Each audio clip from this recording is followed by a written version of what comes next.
I want to promote CPA grips on Plugrush, CPA grip offers on Plugrush. What do you advise for the campaign setup? Okay.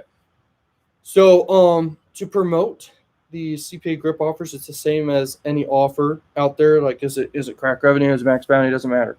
Whatever the offer is out there, it can be on whatever network. So CPA grip's great. Okay. So you find a really good offer on CPA grip. Some offers on CPA grip can be bad, so you got to pick a good one.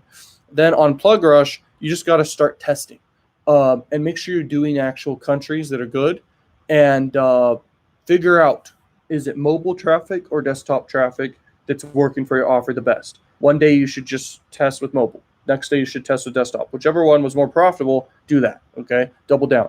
What I like to say for myself is, for lead generation offers, mobile works best, and desktop can work really good with that.